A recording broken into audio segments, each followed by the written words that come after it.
Hello मेरे प्यारे बच्चों, हम इसके सर आप लोग के सामने पुनः फिर से लेकर के आए हैं बहुत ही गजब गजब का क्वेश्चन। मेरे प्यारे बच्चों रुक जाइए 2 मिनट, पता चल जाएगा मेरे प्यारे बच्चों कि कितना मस्त मस्त क्वेश्चन है भाई। मजा आने वाले हैं आज, बहुत बहुत ज्यादा मजा आने वाले भाई, जिससे क्वेश्चन देख करके मन यूं ही बावला हो जाएगा। मेरे प्यारे बच्चों काफी मस्त मस्त क्वेश्चन है, जिसे देख करके मन यूं ही बावला हो जाएगा। मेरे प्यारे बच्चों देखिए, जैसे कि जानते हैं इससे पिछले क्लास में हमने 44 नंबर क्वेश्चन तक करा दिए थे और 45 से मेरे को क्या करना है, देखना है मेरे प्यारे बच्चों। तो पहला क्वेश्चन को हम लोग देखने जा रहे हैं, बहुत ही प्यारा सा क्वेश्चन है। कहता है कि 5 equal charges each of value q, यानी यहाँ पर कितने चार्ज कर रहा है, कितने चार्ज है भाई, 5 चार्ज है और पांचों चार्ज का मान सेम है। Placed at the corners of a regular pentagon, यानी देखिए इससे पहले आप लोग को हमने क्लास में अगर मान ली करवाए हैं एनसीईआरटी का एनसीईआरटी का क्वेश्चन था हेक्सागोन का क्वेश्चन। किसका क्वेश्चन करवाए थे, हेक्सागोन का क्वेश्चन। और यहाँ पर क्या है, पेंटागन है। Of side A the electric field at the centre of the pentagon, तब कहता है कि इस पेंटागन के सेंटर पर इलेक्ट्रिक फील्ड क्या होगा, ये आपसे पूछा जा रहा है। मेरे प्यारे बच्चों सिंपल सी बात है, सेंटर का कंडीशन है तो सेंटर के कंडीशन में जो इलेक्ट्रिक फील्ड काम करेगा ये नेट इलेक्ट्रिक फील्ड मिलकर के क्या हो जाता है, 0। और वैसे ही बता दिए कि 0 वाले ऑप्शन दिखाई दे तो कुछ नहीं करना है, यूं ही सीधा जवाब दे देना है कि आंसर क्या होगा, 0। अब हम लोग देखिए क्वेश्चन नंबर 46। क्वेश्चन नंबर 46 में क्या कहता है कि इन क्वेश्चन नंबर 45 यानी 45 नंबर क्वेश्चन के अनुसार what will be the electric field at centre O. जैसे देखिए इससे पहले क्वेश्चन हमने यानी फिगर देखिए कि ये एक क्या है, पेंटागन है और इस पेंटागन के सेंटर ओ पर इलेक्ट्रिक फील्ड आपसे पूछा जा रहा है, लेकिन इसके लिए कुछ कंडीशन है। If the charge from one of the corners is remove, यानी इसके एक कॉर्नर के चार्ज को क्या कर दिया गया है, रिमूव कर दिया गया है। तो रिमूव जब एक कॉर्नर को कर दिया जाएगा तब तो यहाँ पर इलेक्ट्रिक फील्ड के रूप में काम करने लगेगा। और वो इलेक्ट्रिक फील्ड का फॉर्मूला आप लोग जानते ही है कि Q upon 4 pi epsilon not r square होता है। तो इसमें देख लीजिए भाई कि इलेक्ट्रिक फील्ड का फॉर्मूला क्या होता है। यहाँ पर जो इलेक्ट्रिक फील्ड के रूप में काम करेगा वो क्या हो जाएगा, ऑप्शन नंबर ए, यानी Q upon 4 pi epsilon not r square. अब देखेंगे हम लोग क्वेश्चन नंबर 47। क्वेश्चन नंबर 47 कहता है इन क्वेश्चन नंबर 45, यानी उसी क्वेश्चन से ये सभी क्वेश्चन है। 45 से ही देखे हैं कि 46 47 भी है। कहता है what will be electric field at O, यानी फिर से कहा जाए कि सेंटर पर ओ पर इलेक्ट्रिक फील्ड क्या होगा। If the charge Q at A is replaced by -Q। Simple सी बात है कि भाई, सिंपल सी बात है कि अगर मान लीजिए पहले कहा था कि इससे पहले वाले क्वेश्चन 46 में देखे हैं कि एक कॉर्नर के चार्ज को रिमूव कर दिया तो बस ये चार कॉर्नर के जैसे ही बचेगा तो यहाँ पर इक्वल और अपोजिट हो जाएगा। यानी यहाँ पर कह सकते हैं कि 4 कॉर्नर जैसे होगा तो ये एक स्क्वायर के फॉर्म बन जाएगा और एक स्क्वायर के फॉर्म बन जाएगा तो इक्वल और अपोजिट चार्ज है। क्या भाई, इक्वल और अपोजिट चार्ज, यानी ये Q हो गया तो ये -Q हो गया। अब इसके सेंटर के लिए कहा जाए इलेक्ट्रिक फील्ड, तो सिंपल सी बात है कि ये दोनों के लिए इलेक्ट्रिक फील्ड जो काम करेगा तो इसके लिए भी काम करेगा इलेक्ट्रिक फील्ड और इसके लिए भी काम करेगा इलेक्ट्रिक फील्ड। तो नेट इलेक्ट्रिक फील्ड जो होगा वो क्या हो जाएगा, दोनों को आपस में, यानी इसके लिए भी काम करेगा Q upon 4 pi epsilon not r square. इसके देखिए अपोजिट है ना, अपोजिट है तो दोनों को ऐड करेंगे तो क्या हो जाएगा, सेम हो जाएगा।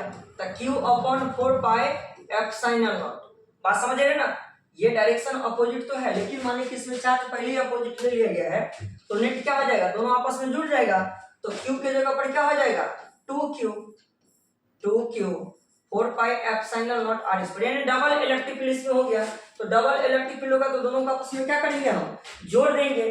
तो दोनों को जब जोड़ देंगे तो नेट इलेक्ट्रिक फील्ड के रूप में क्या मिल जाएगा 2q upon 4 pi epsilon naught R square, यानी सही ऑप्शन क्या हो गया भाई बी। सही ऑप्शन क्या हो गया बी। अब देखिए मेरे प्यारे बच्चों क्वेश्चन नंबर 48। अब हम लोग देखेंगे क्वेश्चन नंबर 48। क्वेश्चन नंबर 48 भी काफी इजी है और ऐसा क्वेश्चन आप लोग बना चुके हैं। आप लोग एनसीईआरटी में भी ऐसा क्वेश्चन बनाए हैं, लेकिन उम्मीद है आप लोग पे हम भरोसा भी है कि आप लोग को शायद याद भी नहीं है ना।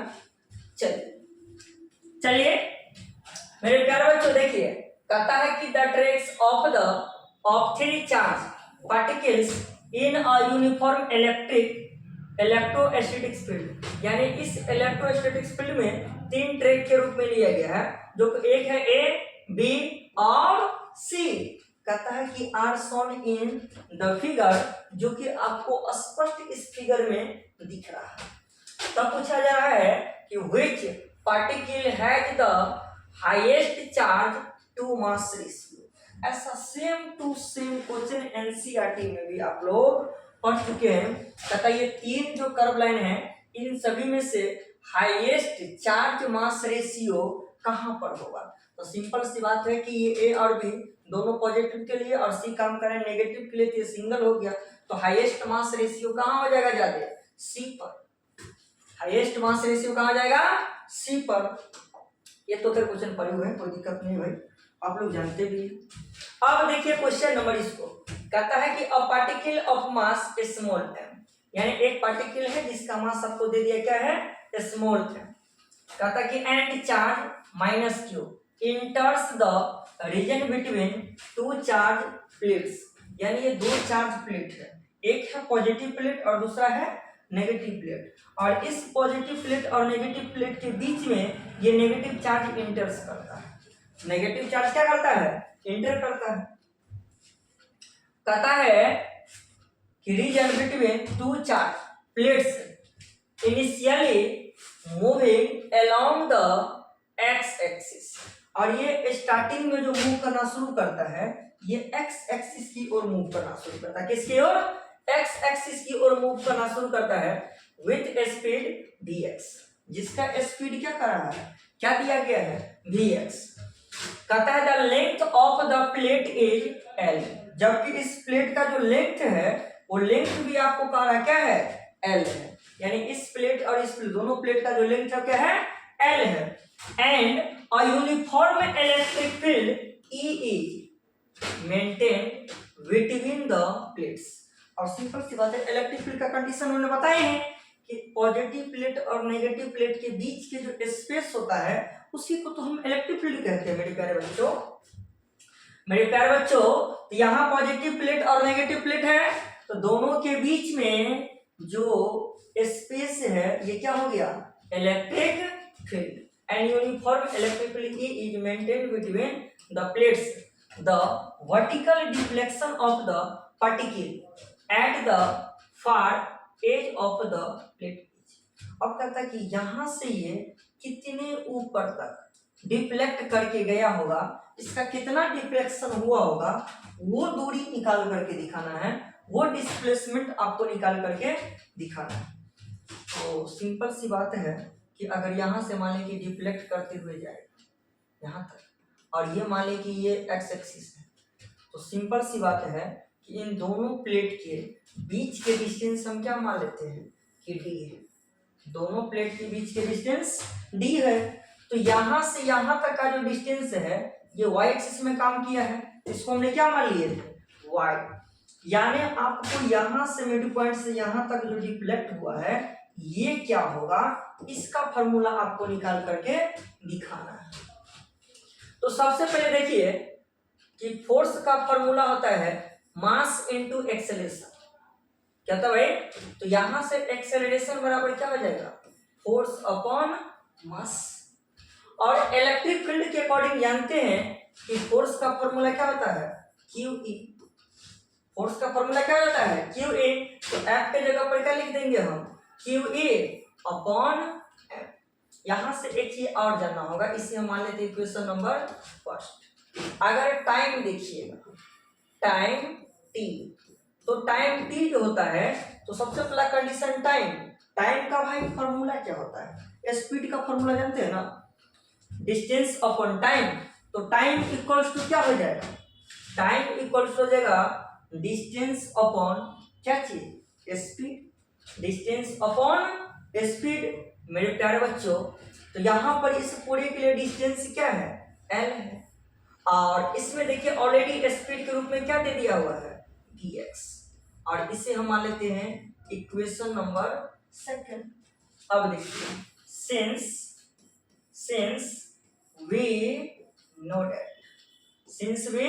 नो दैट एक फॉर्मूला आप लोग जानते हैं कि y इक्वल्स टू होता है या s इक्वल्स टू होता है, क्लास 11th के काइनेमेटिक्स में पढ़े थे आप लोग, s इक्वल्स होता है ut plus half at square, पढ़े कि नहीं पढ़े हैं।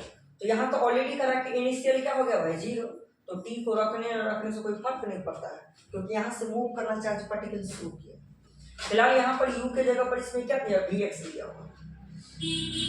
अब देखिए हाफ i इंटू ए, तो a का फॉर्मूला तो आपको पहले ही मिल चुका है, q e upon m into T, तो t बराबर क्या हो गया, l अपॉन vx का होल स्क्वायर। अब यहाँ देखिए ये s के जगह पर y हो जाएगा ना, क्योंकि यही डिस्प्लेसमेंट या दूरी हमको निकाल करके दिखाना है। ये तो भाई फाइनली क्या हो गया, 0 हो गया, प्लस क्या हो जाएगा q e अपॉन 2m आई इंटू क्या हो जाएगा l स्क्वायर अपॉन vx के स्क्वायर। तो दोनों को मल्टीप्लाई करके लिखेंगे तो क्या हो जाएगा q e l square upon 2m vx का स्क्वायर। अब देख लीजिए ये फॉर्मूला आपको कहाँ दिया, तो ऑप्शन नंबर ए देख रहे हैं, option number A same formula है, यही आपको तो बताना था। ये y का मान कितना दूर ये डिफ्लेक्ट किया है, यही डिस्टेंस आपको बताना था मेरे प्यारे बच्चों। तो 49 नंबर क्वेश्चन भी क्या हो गया, क्लियर हो गया। कोई दुख दर्द नहीं होनी चाहिए, जीवन में तो खैर बहुत ही दुख दर्द होगा, बट इस क्वेश्चन में कोई दुख दर्द नहीं होनी चाहिए मेरे प्यारे बच्चों। इस क्वेश्चन में खास करके किसी को कोई दुख दर्द नहीं होनी चाहिए। अब हम लोग देखेंगे मेरे प्यारे बच्चों क्वेश्चन नंबर 50। अब हम लोग देखेंगे क्वेश्चन नंबर 50, और ये भी क्वेश्चन नंबर 50 जो है आपको पीछे वाले क्वेश्चन से ये स्पष्ट दिख रहा है। देखिए क्या कहता है कि take the particle in question number 49 number question से ही 50 नंबर क्वेश्चन दिया गया है। कहता है कि an electron projected with velocity vx, यानी vx का मान कितना दिया हुआ है 4 × 10⁶ मीटर पर सेकेंड।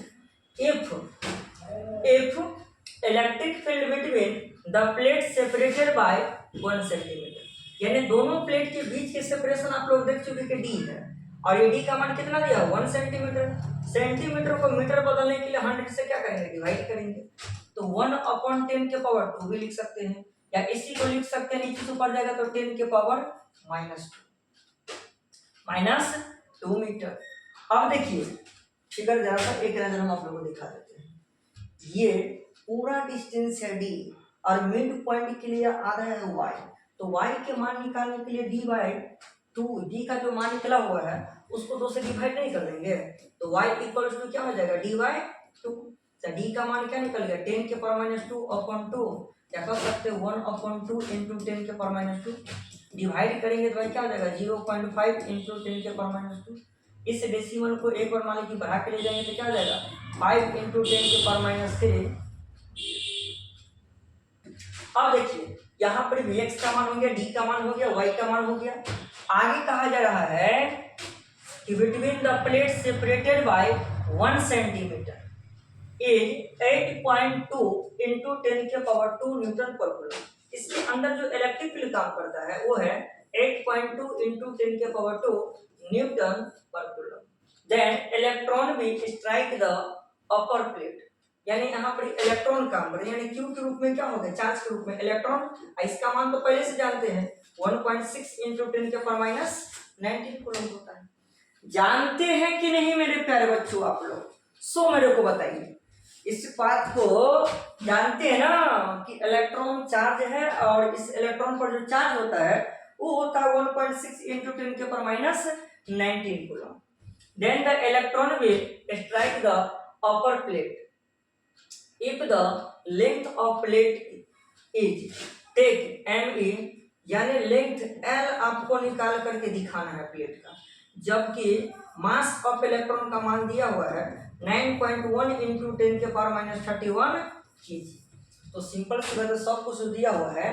तो अभी जस्ट देखिए कि फॉर्मूला क्या निकालेंगे इसके लिए फाइनल फॉर्मूला क्या दिया है, y equals to Q E L square upon 2m V X square. तो यहाँ से फॉर्मूला हम ले लेंगे, यहाँ से फॉर्मूला, तो y इक्वल्स टू क्या था, Q E L square upon 2m V X square. आपको लेना क्या भाई, लेना क्या, यहाँ से आपको कर देना है Q E L square equals to 2m V X square into Y, और यहाँ से एल स्क्वायर इक्वल्स टू क्या हो जाएगा 2m वी एक्स का स्क्वायर वाई अपन क्या हो जाएगा क्यू ई, क्या हो जाएगा भाई क्यू ई। अब यहाँ से देखिए मेरे प्यारे बच्चों, एक चीज स्पष्ट दिख रहा है कि स्क्वायर अगर हटेगा तो क्या लगेगा, तो रूट लगेगा। सर इतना बात को जानते हैं, इतना बात को जानते हैं सर, एकदम जानते होंगे। यहाँ से L इक्वल्स टू क्या हो जाएगा, root under 2m V X का square Y upon Q E. अब ये सारा मान आपको देख लीजिए कि दिया हुआ है, 2 हो गया, m का मान यानी मास ऑफ इलेक्ट्रॉन कितना दिया हुआ है 9.1 इंटू 10 के पावर माइनस 31, Vx वेलोसिटी का मान, तो Vx का मान देखिए क्या दिया हुआ है 4 इंटू 10 के पावर 6 का होल स्क्वायर इंटू y का भी मान दिया है ना भाई, y का मान देखिए क्या निकल गया है 5 इंटू 10 के पावर माइनस 3 अपॉन क्यू, तो चार्ज हो गया ना 1.6 इंटू 10 के पावर माइनस 19। भाई अभी जस्ट बताएं कि क्यू जो है वो ई के बराबर है, इसका मान कितना है 1.6 इंटू 10 के पावर माइनस 19, हमने पुट कर दिए। ई इलेक्ट्रिक फील्ड, तो इलेक्ट्रिक फील्ड का मान देखिए दिया हुआ है, इसकी जगह पर पुट कर देंगे तो क्या हो जाएगा 8.2 इंटू 10 के पावर 2। अब एक चीज देखिए, इन सब को आप डिवाइड नहीं कर सकते हैं, इन सब को डिवाइड कीजिएगा तो 3.3 इंटू 10 के पावर माइनस 2 मीटर आएगा। इन सभी को निकालेगा तो कितना आएगा 3.3 इंटू 10 के पावर माइनस 2 मीटर, और इस मीटर को अगर सेंटीमीटर बदलना है तो 1 मीटर बराबर कितना सेंटीमीटर 100 सेंटीमीटर, 100 से मल्टीप्लाई कर देंगे तो क्या आ गई है सेंटीमीटर में कन्वर्ट हो गया, यानी डायरेक्ट ये क्या हो जाएगा 100 से ये कट जाएगा ना, तो सीधा आ जाएगा 3.3। यानी ये कह सकते हैं कि option number D, option number D जो है मेरे प्यारे बच्चों ये बिल्कुल क्या है सही है। यानी कह सकते हैं क्वेश्चन नंबर 50 भी आप लोग क्या कर लिए क्लियर, क्वेश्चन नंबर 50 भी क्लियर। अब हम लोग देखें क्वेश्चन नंबर 51। देखिए इस क्वेश्चन सब में आप लोग गर्दा उड़ा दीजिएगा, खुद लगेगा सर मजाक कर रहे हैं क्या, इतना इजी क्वेश्चन देकर के मजाक कर रहे हैं क्या, नहीं मेरे प्यारे बच्चों है क्वेश्चन तो देना पड़ेगा, मजाक तो हम किसी से करते ही नहीं, आपसे क्यों करेंगे। Electric field lines provide information about, यानी इलेक्ट्रिक फील्ड लाइंस जो है वो किसके इंफॉर्मेशन को बताता है, फील्ड स्ट्रेंथ को, डायरेक्शन को, नेचर ऑफ चार्ज को। तो ये फील्ड लाइन आपको सबसे पहला कंडीशन फील्ड स्ट्रेंथ को भी बताता है, फील्ड स्ट्रेंथ को भी बताता है, ये डायरेक्शन को भी बताता है और नेचर ऑफ चार्ज को भी बताता है। यानी कह सकते इसमें क्या हो गया और, क्या हो गया भाई और। कोई दिक्कत है मेरे प्यारे बच्चों, कोई दिक्कत है तो बोलिए, हमें नहीं लग रहा है कि कोई दिक्कत होनी चाहिए। अब आते क्वेश्चन नंबर 52 की ओर, कहता है कि which of the following figures represents the electric field lines due to single positive charge. अगर मान लीजिए कोई सिंगल एक पॉजिटिव चार्ज है तो कंडीशन जानते हैं कि हमेशा इलेक्ट्रिक फील्ड लाइंस जो होता है वो निकलना शुरू करता है कहां से, पॉजिटिव चार्ज से। तो ये पॉजिटिव चार्ज से निकलेगा तो ये बाहर की ओर निकल रहा है ना। तो अब इसमें देख लीजिए कि सिंगल पॉजिटिव चार्ज के लिए कहाँ बाहर की ओर निकल रहा है। तो पहला ऑप्शन नंबर ए में देख रहे हैं कि ये बाहर की ओर निकल रहा है, यानी ये इलेक्ट्रिक लाइंस जो है सिंगल पॉजिटिव चार्ज के लिए ये सही है। क्या पूछा, आप लोग पढ़ चुके हैं इलेक्ट्रिक लाइंस। 53 नंबर क्वेश्चन, इसका भी जवाब आप लोग खुद दे सकते हैं, लेकिन फिर भी हम बताएंगे। Which of the following figures represents the electric field lines due to a single negative charge? इससे पहले वाले में देखे थे कि सिंगल पॉजिटिव चार्ज बोला गया है, अब कह रहा है कि सिंगल नेगेटिव चार्ज के लिए क्या होगा। रे भाई तो सिंपल सी बात है, पॉजिटिव चार्ज होगा तो सर निकलेगा बाहर की ओर, और नेगेटिव चार्ज होगा तो उसमें आएगा अंदर की ओर। पॉजिटिव चार्ज रहेगा तो बाहर की ओर जाएगा, और नेगेटिव चार्ज रहेगा तो अंदर की ओर आएगा। समझ रहे ना। तो देख लीजिए, जैसे यहाँ पे नेगेटिव चार्ज, तो इसमें देख लीजिए बाहर की ओर जा रहा है, ये तो भाई बिल्कुल गलत हो गया। यहाँ पर देख रहे नेगेटिव चार्ज है, यानी अंदर की ओर आ रहा है, तो बिल्कुल क्या है, सही है, यानी इसका क्या होगा, सही ऑप्शन बी। अब देखेंगे हम लोग क्वेश्चन नंबर 54, काफी मस्त क्वेश्चन है। आहा, कैसा क्वेश्चन है भाई, मस्त मस्त क्वेश्चन है, मस्त मस्त क्वेश्चन है। कह रहा है कि which of the following figures correctly shows the top view stretch of the electric field lines for a uniformly charged hollow cylinder। यानी किसी होलो सिलेंडर के लिए चार्ज जो दिया गया है, तो इसके आधार पर बताइए कि इलेक्ट्रिक फील्ड लाइंस जो खींचा जाएगा उसका ड्रॉप कैसा हो। इसके लिए क्योंकि इस पर क्या है भाई, पॉजिटिव चार्ज है। कैसा चार्ज है, तो सिंपल सी बात है भाई कि अगर पॉजिटिव चार्ज होगा तो पॉजिटिव चार्ज हमेशा कहाँ निकलेगा, बाहर की ओर। यानी पॉजिटिव चार्ज के केस में हमेशा कहाँ निकलेगा ये लाइन, बाहर की ओर। तो सिंपल सी बात है, ऑप्शन नंबर बी। अब देखना मेरे को क्वेश्चन नंबर 55 कहता है कि द फिगर शोज, यानी फिगर को देखिए, कहता है कि electric field lines around 3 point charge A B and C, यानी इसमें 3 पॉइंट चार्ज के रूप में। कहता विच चार्जेज आर पॉजिटिव, कहने का मतलब इसमें कहां कहां पॉजिटिव चार्ज होगा ये आपको बताना है इस फील्ड लाइन से। तो सिंपल सी बात है, एक कंडीशन जानते हैं ना कि अगर पॉजिटिव चार्ज होगा तो उससे क्या होगा भाई, बाहर की ओर निकलेगा, लेकिन अगर नेगेटिव चार्ज होगा तो उसमें चार्ज बाहर से अंदर की ओर आएगा। नेगेटिव कंडीशन में बाहर से अंदर की ओर आएगा, और पॉजिटिव कंडीशन में अंदर से बाहर की ओर जाएगा। तो जहां जहां इसमें देखिए जिस पॉइंट से बाहर की ओर जा रहा होगा वो सब पॉजिटिव चार्ज होगा, और जिस में आ रहा होगा वो नेगेटिव चार्ज होगा। तो ए पॉइंट से देख रहे कि चार्ज बाहर की ओर जा रहा है, इसका मतलब ये भी पॉजिटिव चार्ज है। यहाँ सी के भी देख रहे हैं, सी से भी बाहर की ओर जा रहा है तो भी पॉजिटिव चार्ज है, लेकिन बी में आ रहा है तो नेगेटिव चार्ज है। यानी पॉजिटिव चार्ज कहाँ कहाँ हो सकता है, ए पर भी पॉजिटिव चार्ज हो सकता है और सी पर भी पॉजिटिव चार्ज हो सकता है। तो देख लीजिए ए और सी ये दोनों के पास क्या होगा, पॉजिटिव चार्ज होगा, यानी ऑप्शन नंबर सी सही है। क्वेश्चन नंबर देखेंगे मेरे प्यारे बच्चों हम लोग 56, क्वेश्चन नंबर देखेंगे 56। कहता है कि इन क्वेश्चन 55 यानी अभी जस्ट जो देखे हैं उसी फिगर के आधार पर ये क्वेश्चन पूछा गया है। कहता है which charge has the largest magnitude. आहा मेरे प्यारे बच्चों, कहता कि यहाँ पर 3 पॉइंट है ए बी सी, जिसमें ए और सी पॉजिटिव चार्ज है और बी नेगेटिव चार्ज है। तो इस ए बी सी तीनों में से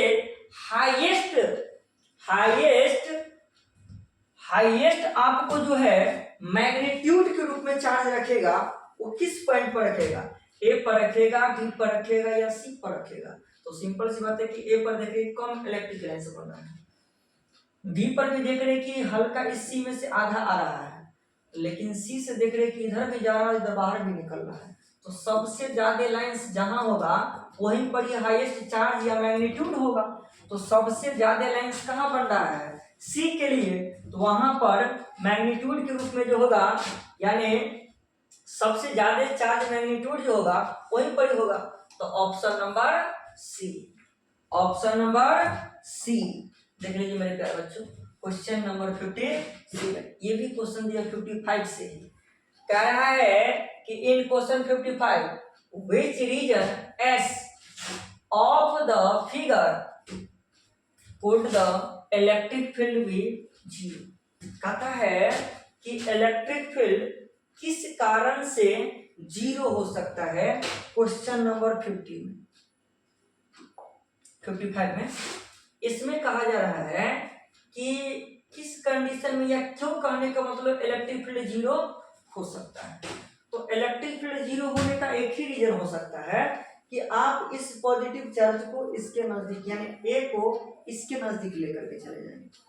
जैसे ही इसको इसके नजदीक ले जाएंगे तो इस कंडीशन में क्या हो जाएगा, ये पॉजिटिव चार्ज है, ये भी पॉजिटिव चार्ज है, और बी के पास नेगेटिव चार्ज है। तो इस कंडीशन में क्या होगा कि ए को नजदीक रखने से आपको इस कंडीशन में इलेक्ट्रिक फील्ड भी जो होगा वो क्या हो जाएगा, जीरो हो जाएगा, यानी ऑप्शन नंबर ए। अब हम लोगों को देखना है मेरे प्यारे बच्चों, क्वेश्चन नंबर 58 कहता which of the following represents the electric field lines due to combination of two negative charge. आप लोग को हमने प्रॉपर्टीज ऑफ इलेक्ट्रिक लाइंस पढ़ाए हैं, और प्रॉपर्टीज ऑफ इलेक्ट्रिक लाइंस में 4 कंडीशन देखे थे। पहला कंडीशन देखे थे कि इलेक्ट्रिक लाइन जो निकलना शुरू करता है वो पॉजिटिव चार्ज से। दूसरा कंडीशन में देखे थे कि दो इलेक्ट्रिक लाइंस कभी भी एक दूसरे को इंटरसेक्ट नहीं करेगा। तीसरा प्रॉपर्टी देखे थे कि दो लाइक चार्ज अगर होगा, चाहे वो दोनों पॉजिटिव चार्ज हो या दोनों नेगेटिव चार्ज हो, तो इस कंडीशन में ये दोनों क्या करता है, एक दूसरे को रिपेल करता है, यानी एक दूसरे से दूर भागता है, एक दूसरे से दूर भागता है। तो यहाँ पर भी तो दोनों नेगेटिव चार्ज का बात हो रहा है ना, तो यहाँ पर भी क्या होगा, रिपेल होगा। तो रिपेल का कंडीशन कहाँ पर दिख रहा है, तो भाई डी पर। कहाँ दिख रहा है, डी पर, यानी सही ऑप्शन क्या हो गया, डी। क्वेश्चन नंबर 59 भी जो है इसी के आधार पर है। कहता which of the following figure represents the electric field lines due to a combination of one positive and one negative. तो हमने क्या बताए हैं कि इलेक्ट्रिक लाइंस जो हम पढ़े हैं उसमें से तीसरा प्रॉपर्टी था कि टू लाइक चार्ज अगर होगा तो एक दूसरे को रिपेल करेगा, बट चौथा पढ़े थे कि अगर अपोजिट चार्ज होगा तो एक दूसरे को अट्रैक्ट करेगा। तो अट्रैक्ट के कंडीशन का हमने फिगर ही बता दिए हैं। आप देख सकते हैं इसमें कौन फिगर हो, तो पॉजिटिव चार्ज से निकल रहा है, नेगेटिव चार्ज में जा रहा है, यानी अट्रैक्ट हो रहा है। तो सही ऑप्शन क्या हो जाएगा, ए, यानी 59 का सही ऑप्शन क्या हो गया, ये हो गया मेरे प्यारे बच्चों। अब हम लोग देखेंगे क्वेश्चन नंबर 60। अब हम लोग देखेंगे क्वेश्चन नंबर 60। कहता है कि a non uniform electric field is represented by the diagram. कहता है कि नॉन यूनिफॉर्म इलेक्ट्रिक फील्ड को एक डायग्राम के द्वारा दिखाया गया है। कहता है eight which point is the electric field greatest in magnitude. कहता है कि ये जो नॉन यूनिफॉर्म इलेक्ट्रिक फील्ड है इसमें दिखाया गया है, इसमें बताया जा रहा है कि हाईएस्ट या सबसे ज्यादा ग्रेटेस्ट इन मैग्नीट्यूड, यानी इलेक्ट्रिक फील्ड सबसे ज्यादा किस पॉइंट पर होगा, ए पर होगा, बी पर होगा, सी पर होगा या डी पर होगा, क्योंकि ई तो है। तो सिंपल सी बात है, जो ई के जितना करीब होगा वहां पर इलेक्ट्रिक फील्ड उतना ज्यादा होगा। जैसे जैसे दूर होगा वैसे वैसे इलेक्ट्रिक फील्ड क्या हो जाएगा, घटते जाएगा। तो सबसे नजदीक में ई के क्या है, डी है, यानी सबसे ज्यादा इलेक्ट्रिक फील्ड मैग्नीट्यूड के रूप में जो रखेगा वो कौन रखेगा, डी रखेगा। कौन रखेगा भाई, डी रखेगा। इतना बात खाली इस प्रकार के फिगर में रखना है कि इलेक्ट्रिक फील्ड के जो ज्यादा नजदीक होगा वो ज्यादा इलेक्ट्रिक फील्ड रखेगा, और इलेक्ट्रिक फील्ड से जितना ज्यादा दूर होते चलेगा उतना कम इलेक्ट्रिक फील्ड रखेगा। तो कोई दिक्कत की बात नहीं है मेरे प्यारे बच्चों। अब हम लोग देखिए क्वेश्चन नंबर 61। क्वेश्चन नंबर 61 कहता है कि which of the following curves cannot possibly represent electrostatic field lines। यानी यहाँ जो फिगर दिया गया है इसमें कहा जा रहा है कि कौन इलेक्ट्रिक फील्ड लाइंस को नहीं दर्शा सकता है, ऐसा फिगर बताए। इसमें से कौन, कहने का मतलब इलेक्ट्रिक फील्ड लाइंस को नहीं दर्शा सकता है। तो एक चीज समझ लीजिए कि इलेक्ट्रिक फील्ड लाइंस किसी भी कंडीशन में किसी भी बॉडी से अगर निकलेगा, किसी भी बॉडी से निकलेगा तो हमेशा उस सरफेस के परपेंडिकुलर होगा। इतना बात समझ लीजिए, हमेशा जो ये फील्ड लाइन से निकलेगा वो हमेशा उस सरफेस की क्या होगा, परपेंडिकुलर होगा। तो देख रहे हैं कि सभी में तो भाई परपेंडिकुलर कंडीशन है, लेकिन आप बी में देख रहे हैं कि परपेंडिकुलर कंडक्टर के समय परपेंडिकुलर का कंडीशन नहीं है। तो इसीलिए ऑप्शन नंबर बी जो है ये पॉसिबल नहीं। बात समझ रहे हैं, कोई दिक्कत है? कराना कैन नॉट पॉसिबल रिप्रेजेंट, यानी कौन है ऐसा जो माने कि पॉसिबल नहीं हो सकता। तो परपेंडिकुलर जो होगा वो काम करेगा, जो परपेंडिकुलर नहीं होगा तो काम नहीं करेगा। अब हम लोग देखिए क्वेश्चन नंबर 62। क्वेश्चन नंबर 62 में देखिए क्या कहा जा रहा है कि which of the following statement is not true। यानी नीचे जो ये स्टेटमेंट दिया गया है इस सभी स्टेटमेंट में कौन स्टेटमेंट सही नहीं है, ये आपको बताना है अबाउट इलेक्ट्रिक फील्ड लाइंस। और ये बताना है आपको किसके आधार पर, इलेक्ट्रिक फील्ड लाइंस के आधार पर। देखिए पहला कहा जा रहा ऑप्शन में electric field lines start from positive charge and end at negative charge. कहता है कि which of the following statement is not true. True नहीं है, नॉट ट्रू का कंडीशन है। तो इलेक्ट्रिक लाइंस का कंडीशन जानते हैं कि इलेक्ट्रिक लाइन सपोर्ट हमेशा स्टार्ट होता है पॉजिटिव चार्ज से और ये चल करके कहां तक जाता है, नेगेटिव चार्ज तक। ये तो बिल्कुल सही कह रहा है, यानी ऑप्शन नंबर ए नहीं होगा। बी में कहा कि two electric field lines can never cross each other. कहता है कि क्या दो इलेक्ट्रिक लाइंस एक दूसरे को इंटरसेक्ट नहीं करेगा, एक दूसरे को क्रॉस नहीं कर सकता है, काट नहीं सकता है। तो ये भी सही है कि दो इलेक्ट्रिक लाइंस कभी भी एक दूसरे को इंटरसेक्ट नहीं करता है। यानी ए भी सही कह रहा है, बी भी सही कह रहा है, लेकिन हमको ढूंढना क्या है, ऐसा स्टेटमेंट जो सही नहीं कह रहा हो। ऐसा स्टेटमेंट मेरे को नहीं ढूंढना है जो सही कह रहा है, ऐसा ढूंढना है जो सही नहीं कह रहा है। ऑप्शन नंबर सी में देखिए क्या कह रहा है कि electrostatic field lines do not form any close loop. यानी इलेक्ट्रिक फील्ड लाइंस होता है वो कभी भी एक क्लोज लूप नहीं बनाता है। बिल्कुल सही है, ये भी सही करा है कि कभी भी इलेक्ट्रिक लाइंस एक क्लोज लूप कभी भी नहीं बनाता है। तो ऑप्शन नंबर ए भी सही करा, ऑप्शन नंबर बी भी सही करा, ऑप्शन नंबर सी भी करा। अब डी को देखते हैं, कहता है कि electric field lines can not be taken at continuous curve. ये गलत है कि इलेक्ट्रिक फील्ड लाइंस कभी भी एक कंटिन्यूअस कर्व के रूप में नहीं होगा। तो ये गलत मान लीजिए आपको बताया जा रहा है, यानी सही ऑप्शन जो होगा इसका डी नंबर। अब हम लोग देखेंगे क्वेश्चन नंबर 63। ये क्वेश्चन आप लोग खुद बता सकते हैं। The SI unit of electric flux, यानी इलेक्ट्रिक फ्लक्स का एसआई यूनिट क्या होता है। तो इलेक्ट्रिक फ्लक्स फाई का फॉर्मूला तो पढ़े हैं, एडीएस कॉस थीटा। थीटा को हटा दीजिए तो क्या हो जाएगा, एडीएस। ये हो गया इलेक्ट्रिक फील्ड। इलेक्ट्रिक फील्ड का न्यूटन पर कूलम्ब, और यानी डीएस क्या होता है, एरिया। क्या था भाई, एरिया। तो एरिया के लिए क्या हो जाता है, मीटर स्क्वायर। तो क्या हो जाएगा, न्यूटन पर कूलम्ब मीटर स्क्वायर। यानी सही ऑप्शन क्या हो गया भाई, ए। ये सब क्वेश्चन हम बताएंगे, आप लोग घर दबा दीजिए, पढ़ चुके हैं, समझ चुके हैं।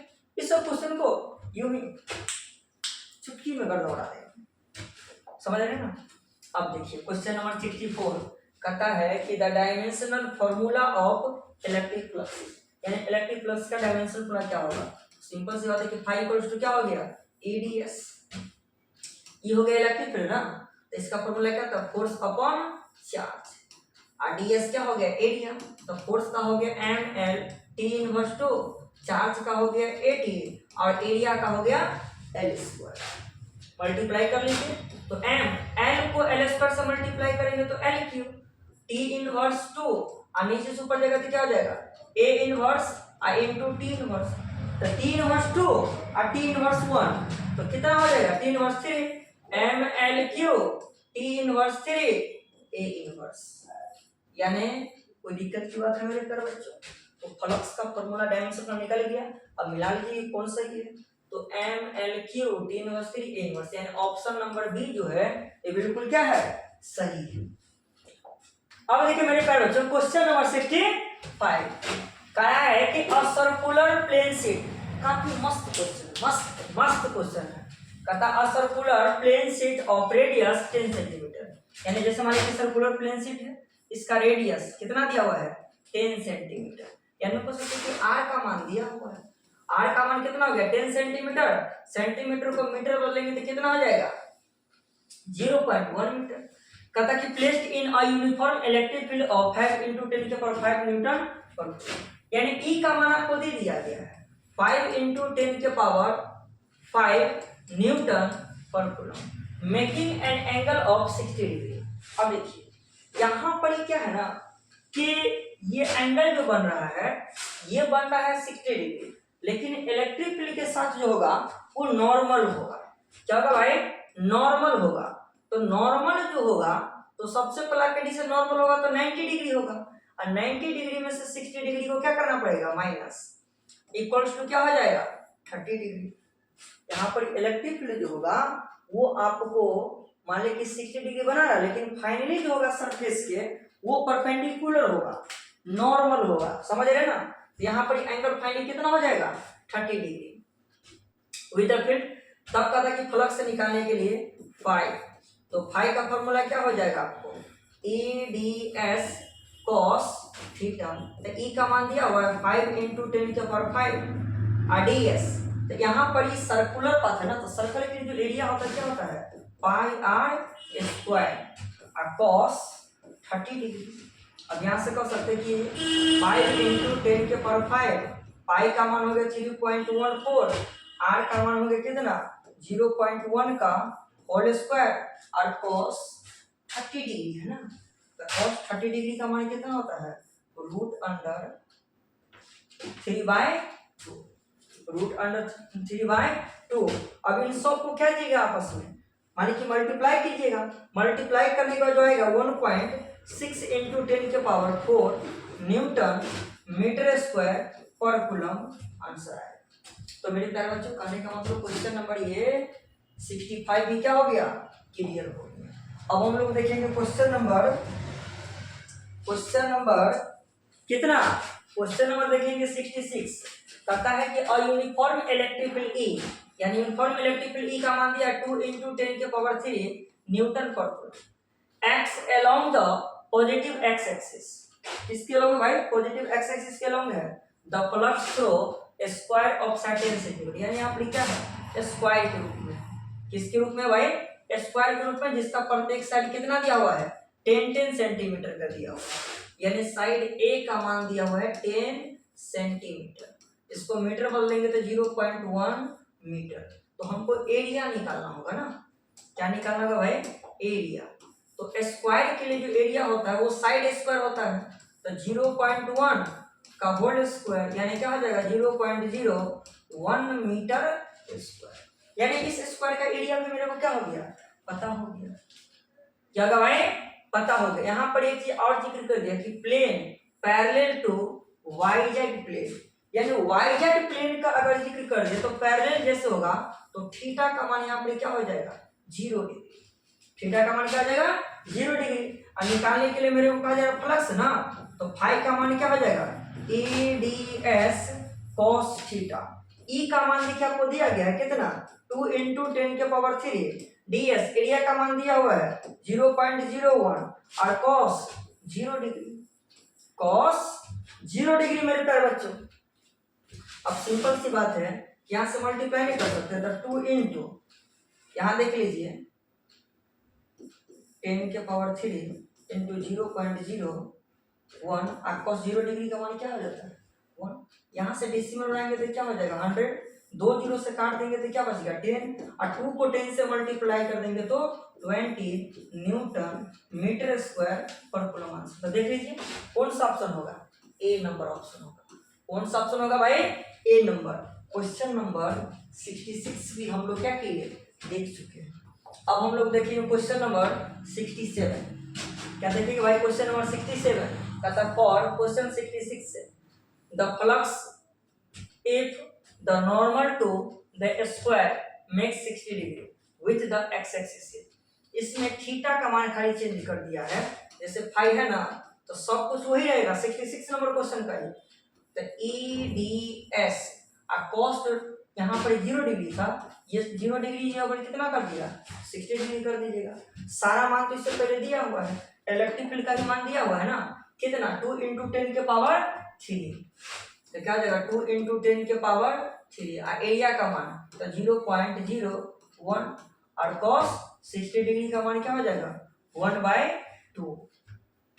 क्या हो जाएगा भाई 60 डिग्री का मान क्या हो जाएगा 1/2। तो 2 से 2 को तो हम काट ही सकते हैं, डेसिमल उड़ाएंगे तो 100 हो जाएगा, तो 2 जीरो से काट देंगे तो 10, यानी फाइनली क्या हो गया 10 न्यूटन मीटर स्क्वायर पर कूलम आंसर।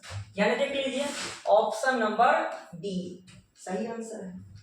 अब हम लोग देखेंगे क्वेश्चन नंबर 68।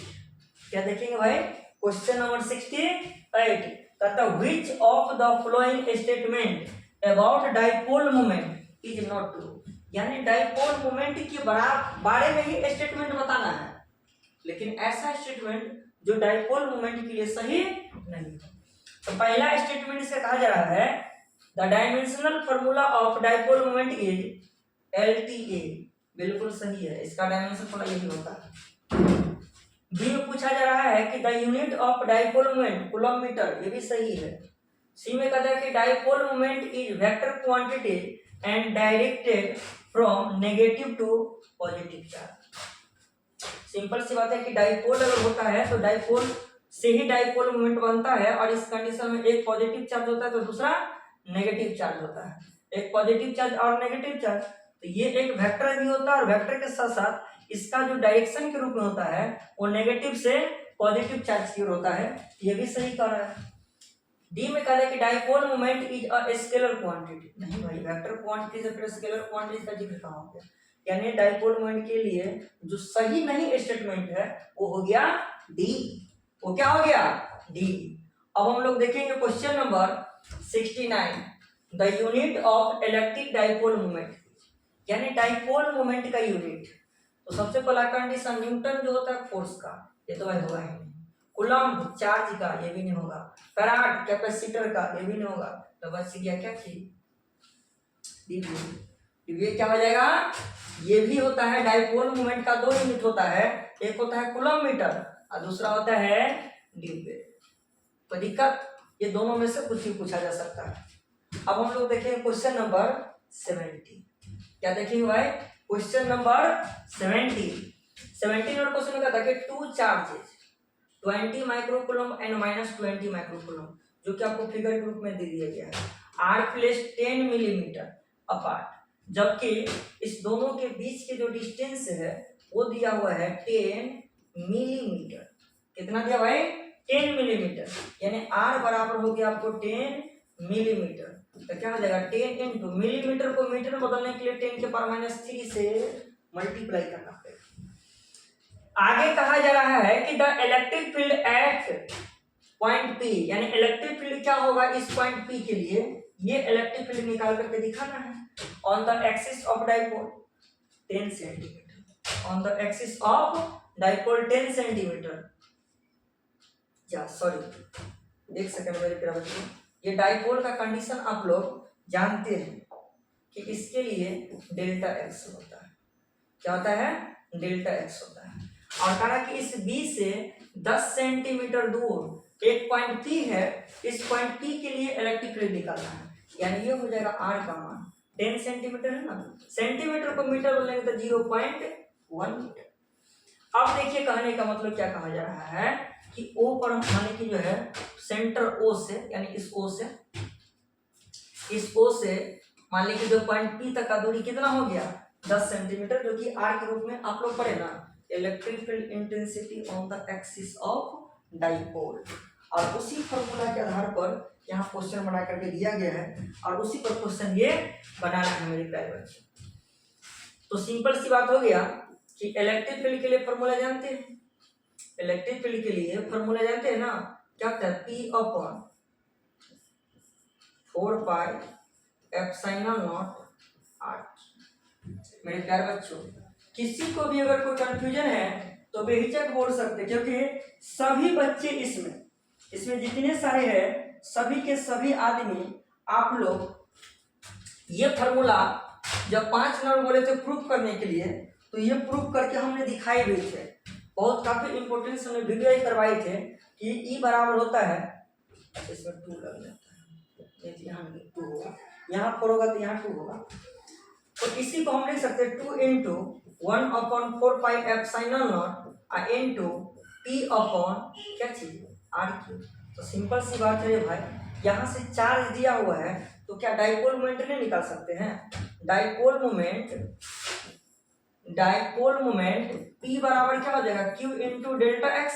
तो Q के रूप में देखिए क्या है, 20 है ना, तो मैग्नीट्यूड लेंगे तो 20 इंटू माइक्रो कूलम को कूलम में बदलेंगे तो 10 के पावर -6 से मल्टीप्लाई कर देंगे। और डेल्टा एक्स, तो डेल्टा एक्स का मान देखिए क्या दिया हुआ है, 10 इंटू 10 के पावर -3, तो क्या हो जाएगा 200 इंटू 10 के पावर -9, या इसी को लिख सकते हैं 2 इंटू 10 के पावर -7 कूलम मीटर। ई का भी मान निकल गया, तो क्या जाएगा 2 इंटू आई पूरे का मान क्या हो जाएगा 9 इंटू 10 के पावर 9। अब पी का मान क्या निकल गया 2 इंटू 10 के पावर -7, और आर का मान देखिए क्या है 0.0, हाँ 0. अच्छा कितना 10 सेंटीमीटर, 0.1 का होल। क्या अब इसे गुना भाग नहीं कर सकते हैं? गुना भाग कर सकते कि नहीं कर सकते मेरे प्यारे बच्चों? सिंपल सी बात है कि 2 को 2 से मल्टीप्लाई 4 और 9 से मल्टीप्लाई करेंगे तो 36 क्या जाएगा भाई 36, इंटू 9 में से 7 अगर चल जाएगा, 9 में से 7 चला जाएगा तो कितना बचेगा भाई, 9 में से 7 गया तो 10 के पावर 2। लेकिन एक चीज देखिए यहाँ क्यूब है ना, तो क्यूब अगर जो है तो इसको अगर क्यूब करेंगे तो 0.001, और डेसिमल उड़ाएंगे तो क्या हो जाएगा यहाँ पर 3 0। तो इसी को लिख सकते हैं 36 इंटू 10 के पावर 5। ये एक डेसिमल पीछे हम करेंगे तो 3.6 इंटू 10 के पावर 6। कोई दिक्कत नहीं है।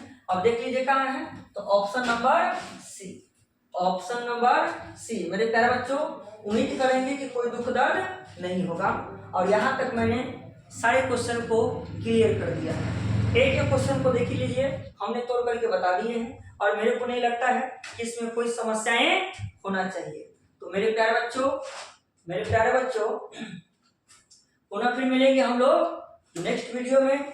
तब तक के लिए bye, good night, see you.